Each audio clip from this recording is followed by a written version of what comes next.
Master minds commerce చదవాలనుకునే 10th inter విద్యార్థుల తొలి ఎంపిక. నమస్తే రమగారు. నమస్తే జయ. రమగారు, మీదొక వ్యక్తిత్వం, నాదొక వ్యక్తిత్వం, మన కెమెరామెన్ గణేష్ది ఒక వ్యక్తిత్వం, అంతే కదా? ముగ్గురు ఉంటే 3 రకాలు, ఒక తల్లికి 4 పిల్లలు ఉంటే 4 రకాలు. అసలు ఈ వ్యక్తిత్వం అనేది ఎలా డెవలప్ అవుతుంది? తర్వాత ఇంకొక అనుమానం నాకు, సత్సంగాలకి వెళ్తూ ఉంటాం, కౌన్సిలింగ్స్కి వెళ్తూ ఉంటాం, పెద్దవాళ్ళు చెప్పేది వింటూ ఉంటాం. అలా విన్నప్పుడు మన తత్వం మారుతుందా, మార్చుకుంటామా, లేకపోతే ఆ సిచ్యువేషన్ వరకే మారుతుందంటారా? చాలా పెద్ద ప్రశ్న జయ. నీ కౌన్సిలింగ్స్కి వెళ్ళి చేస్తామా? అప్పుడప్పుడు తక్కువే, ఏదో నెలలో ఒక 4, 5, 7, 8 అంతే మనం చేసేది. కొంతమంది ఉంటారు జయ, నా థాట్ ప్రాసెస్ ఇలా ఉంది, దీన్ని నేను ఎలా మార్చుకోవాలి అని అడుగుతారు. ఇంకొంతమంది ఇది చూడు, మాకు ఈ ప్రాబ్లం ఉంది, ప్రాబ్లం ని సాల్వ్ చేసుకోవటం ఎలా అని అడిగేది ఒక రకమైతే. చాలా కొద్ది మంది నేను ఇలా ఆలోచిస్తున్నాను, ఇది కరెక్ట్, నేను అసలు కరెక్టేనా, ఈ థాట్ ప్రాసెస్ ఇలా ఉండొచ్చా, అసలు ఎలా మార్చుకోవాలి, ఇంకొక స్టెప్ ఫార్వర్డ్. వాళ్ళు తత్వం మార్చుకునేందుకు సిద్ధపడుతున్నారు. భూమి మీద 99% ఆడగాని, మొగ్గాని, పిల్లి కానీ, మేక కానీ, ఎలక కానీ, పంది కానీ తత్వం మార్చుకోవడానికి ఇష్టపడరు. నేను ఇలాగే ఉంటా, నాతోటి నువ్వు హ్యాండిల్ చేయి, సావు లేకపోతే నా పద్ధతి ఇంతే ఇంతే. ఖరాఖండిగా పోనీ నోటుతో చెప్పకపోయినా, నోటుతో చెప్పరు కొంతమంది ఉంటారు. కొంతమంది ఏమో మనలాంటి వాళ్ళు నేను ఇంతే, నాకు ఇలాగే వచ్చంటాం, మన స్ట్రైట్ ఫార్వర్డ్ తోటి. కొంతమంది ఉంటారు అట్లాంటివి ఏం చెప్పరు, కానీ వాళ్ళు అలాగే ఉంటారు, క్లెయిమ్ చేయరు, దిస్ ఈజ్ మీ అని చచ్చిన ఢంకా బజాయించి చెప్పరు. కానీ వాళ్ళు అదే.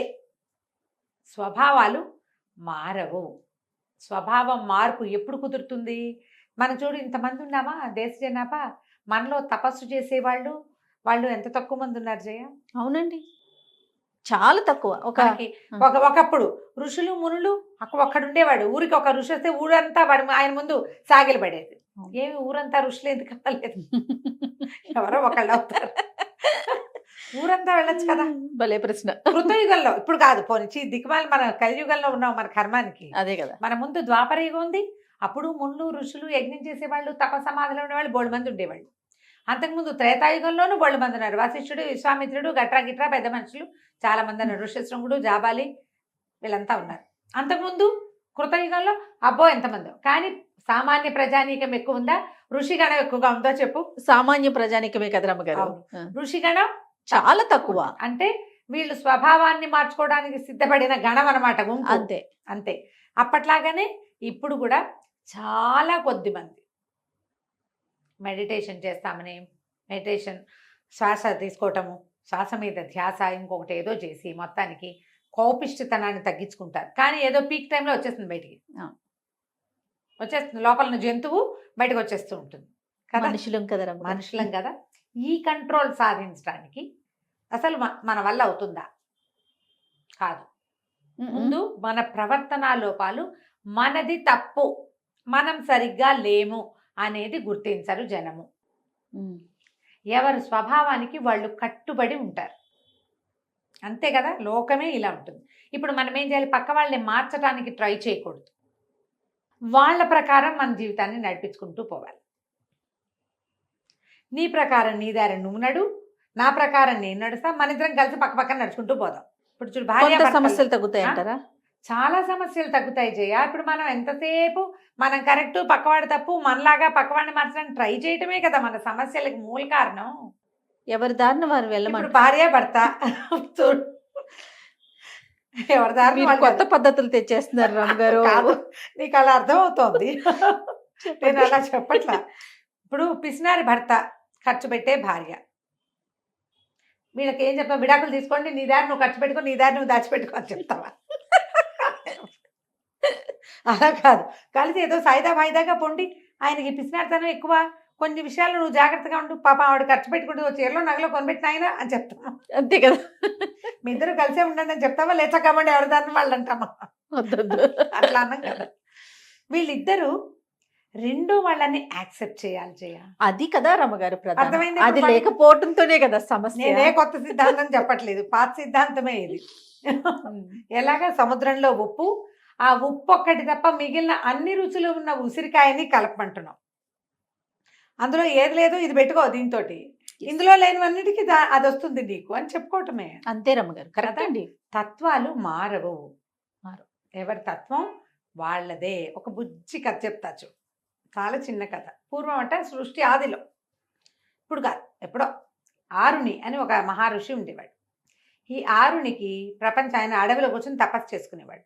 అడవి నిండా జంతువులే, చెట్లు పొట్లు, చిన్న చిన్న పురుగులు గిరుగులు కీటకాలు ఎన్నో. భగవంతుడు అవన్నీ సృష్టించి వదిలిపెట్టాడు. ఆయన అనుకున్నాడు ఇవన్నీ ఎందుకు పుట్టించాడు దేవుడు, ఒక ఆడదాన్ని ఒక మగవాడిని మనుషుల్ని సృష్టిస్తే సరిపోతుంది కదా, అంతే. మనుషులు ఉంటే చాలు, ఓన్లీ మనుషులే కావాలి అని అనుకునేవాడు. అయితే ఒకనాడు ఏమైందట, ఆయన నదికి వెళ్ళి స్నానం చేసి వస్తుంటే ఒక పెద్దగా పులిగాండ్రి రింపు వినపడింది. పులి పరిగెడుతోంది. ఈయన అటు ఇటు చూశాడు, ఈయన వెనకాల కాదు, ఆ పులికి ముందు కొంచెం దూరంలో ఒక ఆడ లేడి, అది కూడా వెర్రి పరుగులు తీస్తుంది. ఆ లేడి వెనకాల పడింది పులి. ఈయన ఏం చేశాడు, అయ్యో అయ్యో అది పులి చచ్చిపోతుందేమో అని అనిపించింది ఆయనకి.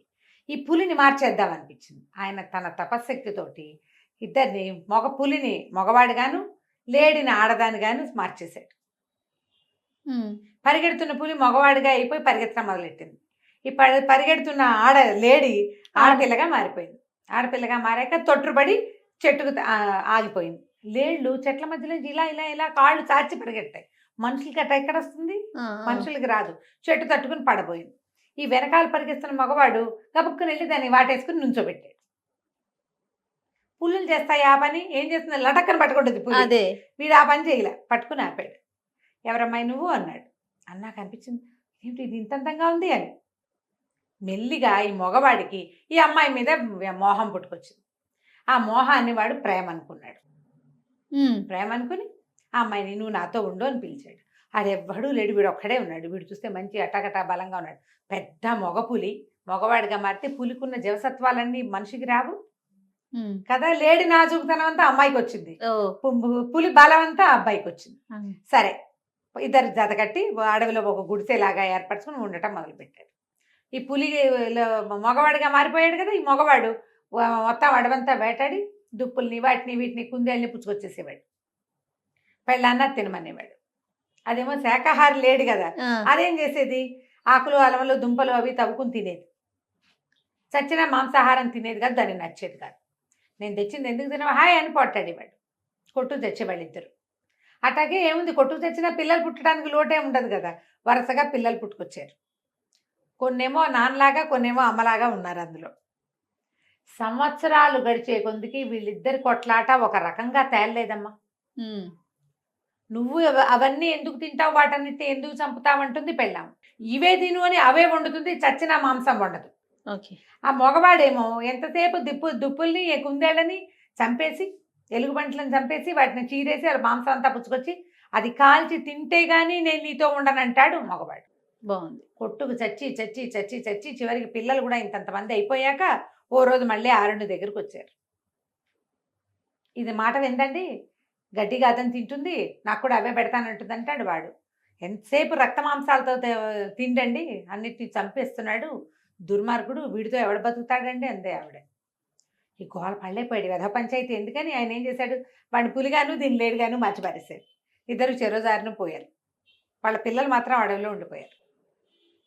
స్వభావం మారిందా, స్వరూపాలు మార్చేశాడు. భగవంతుడి రూపంలో ఈయనే భగవంతుడైపోయి, అయినా కూడా పులి వేట క్రూరత్వము, నా మాట నెగ్గాల్సిందే, నేనేది చూస్తే అది నా నోట్లో పడాల్సిందే అన్న లక్షణము వాడికి పోల. ఇది ఒక మూల దాక్కుందాము, మూల కూర్చుందాము, నా దారిని నేను ఉందాము అనే ధోరణి దీనికి పోలేదు.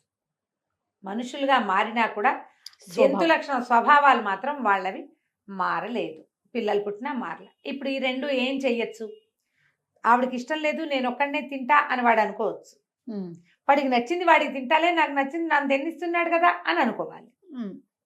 వీళ్ళిద్దరు చూడు రెండో వాళ్ళని యాక్సెప్ట్ చేయలే కదా. అంతే. మీ స్వభావాలు మీకు ఇబ్బందులు లేకుండా ఉండాలంటే ఏం మార్చుకోవాలి, ఇక్కడ మనం స్వభావం మార్చుకోవాలి మొదటిది, యాక్సెప్టెన్సీ కావాలి రెండోది.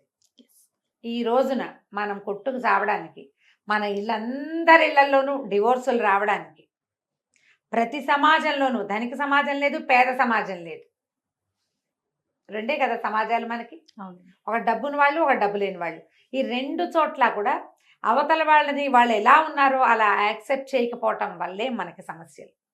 ఒప్పుకోవాలా ఒప్పుకోవద్దా జయదీన్? 100% ఒప్పుకోవాలి రమ్య గారు. ఎలాంటి సమస్యలకైనా సరే, ఏ ప్రాబ్లంకైనా మొట్టమొదటిది వాళ్ళని వాళ్ళుగా యాక్సెప్ట్ చేయకపోవటమే అతిపెద్ద సమస్య. అంతేనా? అవునండి. ఆలోచించండి, ఎంత చిన్న కథ ఇది. మనతో ఉండే వాళ్ళని మనలాగా మారిపోవాలని కోరుకుంటాం కదా అలా ఎలా రమ్య గారు. కుదురుతుంది? ఎలా కుదురుతుంది? వాళ్ళు వాళ్ళ మనలాగా స్వభావం ఆలోచించరు. కదా అది. ఆఖరికి మన కడుపును పుట్టిన బిడ్డలకు కూడా అదే ఎక్స్పెక్ట్ చేస్తాం కదా రమ్మ గారు. వాడు మనలాగానే అంతే, ఉండాలనుకుంటాం. మనలాగానే మాట్లాడాలి, మనలాగానే తినాలి, మనలాగానే బిహేవ్ చేయాలి. అక్కడ ఒక వ్యక్తి, ఒక పర్సన్ అది గుర్తించాం. కొన్ని కామన్ గా సమాజంలో అందరికీ ఉంటాయి జయ. అది ఫాలో అవ్వాలి. అవి కాకుండా వాడి సొంత టేస్ట్లు, వాడి సొంత అభిప్రాయాలు, సొంత ఆలోచన, ఏ జీవికి ఆ జీవి వేరే కదా. అవును. మనం ఒప్పుకోకపోవటమే సమాజంలో సమస్యలకి. గొడవలకి కారణము, సమస్యలకి మూల కారణం అది. చాలా బాగుంది. మీతో ఉన్న వాళ్ళు పులా లేడా తెలుసుకోండి. పులైతే పులిని పులిగాను, లేడైతే లేడిని లేడుగాని యాక్సెప్ట్ చేసేయండి. గొడవలు ఉండవు. మీరు ఇది కాదన్నా మీరు ఇంకో జంతువు పాల్పడతారు. ఈ జంతువును వదిలేస్తే ఇంకొక జంతువు. ఇంకో జంతువు అదే రకమో, అంతే కదా. అదే రకమో తెలియదు కదా. Yes. అందుకని కొత్త జంతువుల వేటతో కాకుండా భగవంతుడు మనకి ఏ జంతువుతోటి జత కూర్చాడో వాళ్ళతోటి ఉండడానికి ట్రై చేయండి. అద్భుతం. నమస్తే రమ్య గారు. నమస్తే.